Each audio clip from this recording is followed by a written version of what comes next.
Arya, seorang desainer grafis berusia 27 tahun, baru saja pindah ke apartemen barunya di Jakarta Selatan. Malam pertama, saat duduk di balkon, ia mendengar suara nyanyian merdu dari unit sebelah. Suara itu begitu indah, menyanyikan lagu Bukan Rayuan Gombal dengan penuh perasaan, membuatnya terpaku. Siapa pemilik suara seindah itu? Bisiknya penasaran. Sejak itu, setiap pukul 10 malam, Arya menantikan alunan suara tetangganya. Ia mulai membayangkan sosok di balik suara itu. Pasti seorang wanita cantik dan anggun. Imajinasi Arya meliar membayangkan pertemuan romantis dengannya. Nyanyian itu menjadi bagian penting dalam hari-harinya. Setelah 2 minggu hanya mendengar suara, Arya memutuskan untuk bertemu sang penyanyi misterius. Rencana pertamanya adalah pura-pura meminjam gula. Dengan gugup, ia mengetuk pintu sebelah. Namun, yang membuka pintu adalah seorang asisten rumah tangga yang mengatakan penghuninya sedang tidak ada. Gagal. Upaya berikutnya, Arya sengaja mematikan listrik apartemennya dan meminta bantuan tetangga. Kali ini, pintu hanya terbuka sedikit dan sebuah tangan menyodorkan senter tanpa memperlihatkan wajah. Suara yang menjawab pun bukan suara merdu yang ia kenal.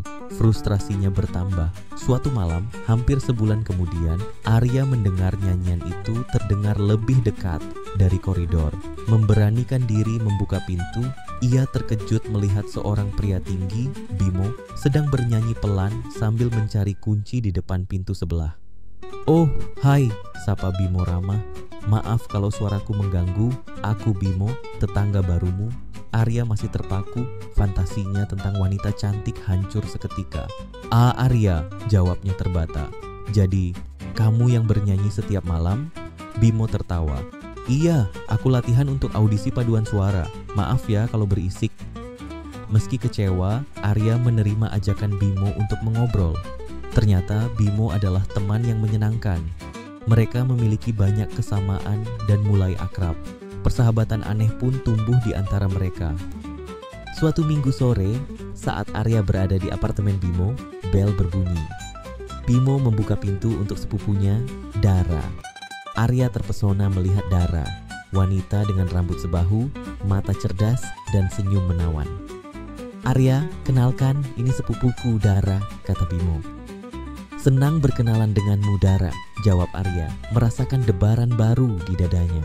Sejak saat itu, Arya sering mencari kesempatan bertemu Dara ketika ia mengunjungi Bimo.